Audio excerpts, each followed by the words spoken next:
स्वागत है सभी दोस्तों के सेशन में। और आज हम बात करेंगे रीट के बारे में। जो भी आप सभी के सवाल थे सिलेबस को लेकर, एग्जाम पैटर्न को लेकर, और दो एग्जाम करवाएंगे कि नहीं करवाएंगे उसके लेकर। जो न्यू विद्यार्थी है, अगर 2 एग्जाम नहीं करवाते तो फिर नए जो विद्यार्थी आ रहे हैं उनको क्या फ़ायदा होगा, क्या नुकसान होगा, और रीट का जो प्रमाण पत्र होता है उसकी क्या वैधता होती है, कितने साल तक वैधता होती है, तो उसके बारे में बात करेंगे। तो चलिए इस सेशन को शुरू करते हैं। इसके बाद साथ ये बता दूं कि इसमें आज हम लेवल 1 के सिलेबस पर बात करेंगे। लेवल 2 का सिलेबस पर एक सेपरेट अलग से वीडियो बना दूंगा। हालांकि इसमें आप सभी को बता दूं कि जो टेलीग्राम चैनल है उस पर मैं डाल दूंगा दोनों का सिलेबस, आप जरूर देख लेना। टेलीग्राम चैनल जरूर ज्वाइन कर लेना, लिंक डिस्क्रिप्शन में मिल जाएगा। तो चलिए सेशन को शुरू करते हैं।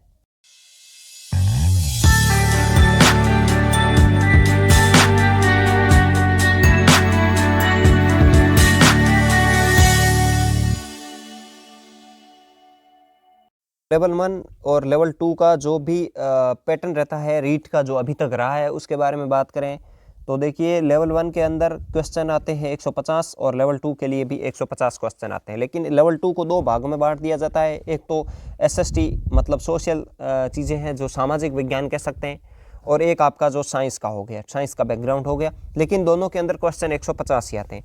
लेवल 1 का कहे तो इसका सिंगली एक ही पेपर होता है, यानी कि सभी के लिए एक जैसा होता है। इसमें 5 पार्ट आते हैं और इसके अंदर 4-4 पार्ट आते हैं। 5 पार्ट में 30-30 क्वेश्चन में एक एक भाग बंटा होता है। ये आपका एक भाग 60 क्वेश्चन का यानी कि 60 नंबर का होगा, और जो अन्य 3 पार्ट होंगे वो 30-30 के होंगे। ठीक है, यह चीज़ आप सभी समझ सकते हैं। इसके अंदर जो 5 पार्ट होते हैं वो 30-30 क्वेश्चन यानी 30-30 नंबर के होते हैं। एक क्वेश्चन 1 नंबर का होता है, और जिसमें कि आप देखें नॉर्मली अगर 5 पार्ट में कहे तो एक जो कॉमन चीज़ें हैं जो लेवल 1 और लेवल 2 के अंदर, जो इसमें 90 क्वेश्चन और इसमें भी 90 क्वेश्चन, यानी कि जो 3 पार्ट होंगे 30-30 के, और इसमें 90 क्वेश्चन का जो पार्ट आता है वो सेम पार्ट रहता है, जिसमें कि 1-2 भाषाओं का 60 क्वेश्चन हो गए, मतलब 30-30 क्वेश्चन। 30 हिंदी या मान सकते हैं कोई भी इंग्लिश, कोई भी भाषा आप लेते हैं उसके 30, जो दूसरी भाषा जो भी आप लेते हैं, 2 भाषाएं लेनी होती है। मान लीजिए आपने संस्कृत ले ली तो 30-30 वो 60 क्वेश्चन है वो सब के लिए आपके हो गए। ये चीज़ आप समझ सकते हैं। ठीक है, और जो 30 क्वेश्चन का अन्य जो मैटर हो गया वो मनोविज्ञान हो गया, उसके लिए भी 30 का यहीं भी सेम रहेगा और यहाँ भी सेम रहेगा। अब जो मैटर रहता है वो 60 नंबर का जो भी मैटर रहता है वो अलग होता है। जो 60 क्वेश्चन होते हैं वही चीज़ अलग होती है आपकी। तो यहाँ 60 नंबर के अंदर 30 को तो गणित में बांट दिया जाता है, यानी कि मैथमेटिक्स के 30 क्वेश्चन आते हैं, और 30 क्वेश्चन आपके पर्यावरण के आते हैं। लेकिन यहाँ अगर आप देखेंगे तो यहाँ आपको मिलेंगे 60 क्वेश्चन है टोटल, पूरे के पूरे जीके के, और जो 60 क्वेश्चन मिलेंगे जो साइंस के लिए वो टोटल आपके साइंस मैथ के क्वेश्चन ही मिलेंगे। ये चीज़ आप देख सकते हैं, 150 क्वेश्चन, जिसमें 30 मनोविज्ञान के, 30 फर्स्ट भाषा के, 30 सेकंड भाषा के, और 60 क्वेश्चन जीके के लेवल 2 के लिए, और 60 क्वेश्चन मैथ वालों के लिए लेवल 2 में। जो भी मैथ, साइंस, बायोलॉजी जो भी सिलेबस आता है उसके लिए आपके 60 क्वेश्चन हो गए। और लेवल 1 के लिए तो सभी को पता है 5 पार्ट होंगे और 30-30 नंबर के 30 क्वेश्चन इसके अंदर हो गए। ठीक है, सबसे पहले लेवल 1 का मैं सिलेबस बता देता हूँ आपको। ये जैसे कि मैंने अभी बताया था 30 नंबर का 30 क्वेश्चन आते हैं, जो मनोविज्ञान के लिए कह सकते हैं, बाल विकास एवं शिक्षण विधियां, जो लेवल 2 में भी आती है। ठीक है, तो इसमें आप सिलेबस देख सकते हैं। बाल विकास हो गया, व्यक्तिगत विभिन्नताएं, व्यक्तिगत बुद्धि, क्योंकि ये चीज़ अभी आपने पढ़ी नहीं है तो समझ में नहीं आ सकती है, बट जिसने पढ़ी है उसको सभी पता है ये चीज़ें। ठीक है, जब आप किसी चीज़ बुक को पढ़ेंगे तो आप सभी को सब समझ में आ जाएगा। जब हम 10th में थे तब 12th का सिलेबस समझ में नहीं आता था, और जब 12th में आए तब BA का सिलेबस समझ में नहीं आया। तो वही चीज़ यहाँ हो रही है। जब तक आप इस चीज़ में कदम नहीं रखेंगे तब तक आपको ये चीज़ें समझ में आनी, मतलब ऐसे लग रही है क्या चीज़ पूछ रहा है, क्या कर रहा है, कौन से क्वेश्चन आएंगे, क्या होगा। तो वो चीज़ जब आप इसमें कदम रखेंगे तो सबको समझ में आ जाएगा। ठीक है, अब भाषा की बात करें तो ये जो आपकी भाषा हो गई वो, मतलब मैं हिंदी और संस्कृत पर ही बात करूँगा। तो ये फर्स्ट भाषा आपकी हिंदी हो गई। हिंदी के अंदर जो आप देख सकते हैं, हिंदी नाम लिख दिया तो मतलब समास, सर्वनाम, उपसर्ग, प्रत्यय, संधि, पर्यायवाची, विलोम, ये चीज़ें तो आनी है। तो ये चीज़ें सभी आपके मुहावरे, लोकोक्तियाँ। इसके बाद शिक्षण विधियाँ आती है, वो 15 शिक्षण विधियाँ 30 शिक्षण विधियाँ होती है। उनके भी काफ़ी सारे इसमें क्वेश्चन, 10 के करीब क्वेश्चन इसमें पूछ लिए जाते हैं। इसके बाद जो सेकंड भाषा है उसके बारे में बात करें तो ये जो आपकी सेकंड भाषा है, इसमें आप देख सकते हैं द्वितीय भाषा संस्कृत। इस पर बात करें तो ये संस्कृत भाषा है। इसके अंदर मतलब संस्कृत का यही सिलेबस रहता है। जो हिंदी है वो संस्कृत से ही निकली हुई, तो जो हिंदी का रूप है वही संस्कृत का रूप है, जिसमें कि संधि, समास, प्रत्यय, जो पढ़ने का थोड़ा तरीका अलग रहता है। दूसरी सेम ही चीज़ें हैं जो हिंदी के अंदर, वही चीज़ें आपको देखने को मिलेगी। ठीक है, ये 3 पार्ट आपके हो गए। अब जो चौथा पार्ट बचता है वो गणित है। गणित के बारे में बात कर लेते हैं।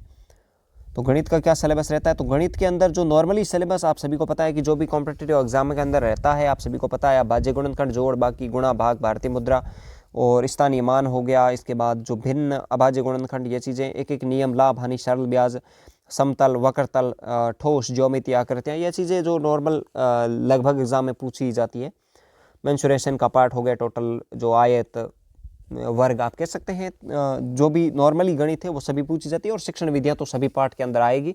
शिक्षण विधियों का मतलब होता है आपकी विधि, गणित पढ़ाने की विधि क्या है। जब आप बुक पढ़ेंगे तो आपको सब समझ में आ जाएगा, उसके अंदर सब कुछ लिखा होता है, या फिर और कोई कोचिंग ज्वाइन करेंगे तो भी आपको ये चीज़ें समझ में आ जाएगी। ठीक है, अब बात करते हैं पर्यावरण अध्ययन पर। तो पर्यावरण अध्ययन के अंदर भी आप देख सकते हैं कि नॉर्मली जो पर्यावरण हमारे आसपास का वातावरण है उसके संबंधित सवाल आते हैं। और वस्त्र, आवास, व्यवसाय, सार्वजनिक स्थल, हमारी सभ्यता, परिवहन, संचार और शारीरिक देखभाल और सजीव जगत, जल, हमारी पृथ्वी, पर्वतारोहण, पर्यावरण अध्ययन और पर्यावरणीय शिक्षा शास्त्र, ये चीज़ें पूछ ली जाती है। ठीक है, तो अब हम बात करते हैं जो नेक्स्ट पॉइंट है 2 एग्जाम को लेकर, और जो आने वाले विद्यार्थी है न्यू, उनके लिए क्या है क्या नहीं है। तो चलिएगा उस पॉइंट पर चलते हैं। तो एग्ज़ाम पैटर्न और सिलेबस पर हमने बात कर ली है, और अब जो पॉइंट बचता है वो सबसे महत्वपूर्ण, क्या पेपर 2 होंगे।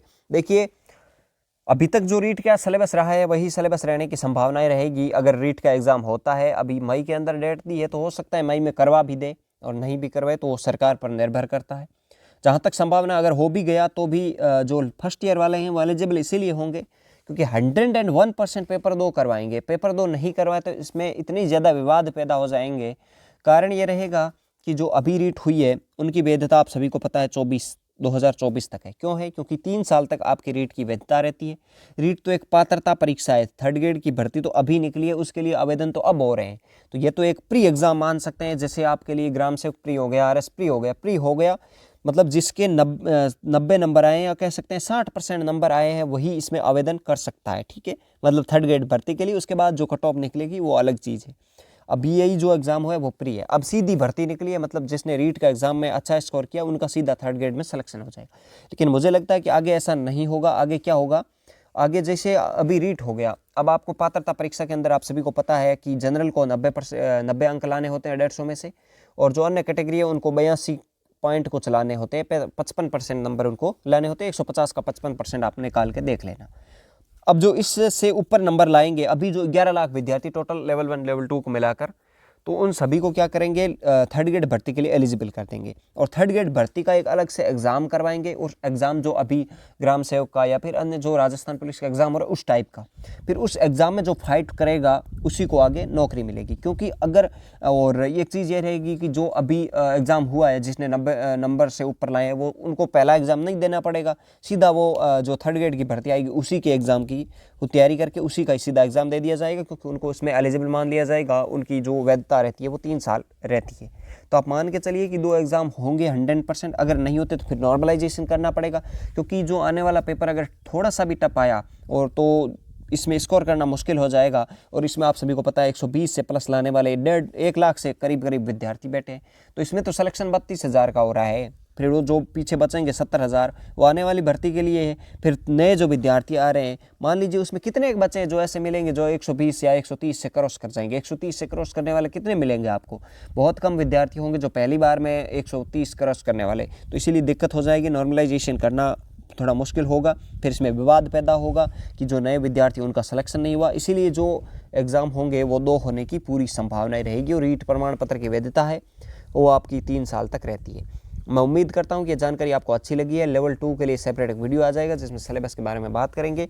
आप टेलीग्राम चैनल ज़रूर ज्वाइन कर लीजिएगा, लिंक डिस्क्रिप्शन में मिल जाएगा। मुझे आप ट्विटर पर फॉलो कर सकते हैं। और भी किसी तरह की जानकारी चाहिए तो मुझे कमेंट कर देना, जहाँ तक मैं कोशिश करता हूँ कमेंट के जवाब देने की। तो आज के सेशन को यहाँ विराम देते हैं, मिलते हैं नेक्स्ट सेशन के साथ। तब तक के लिए जय हिंद, जय भारत, धन्यवाद।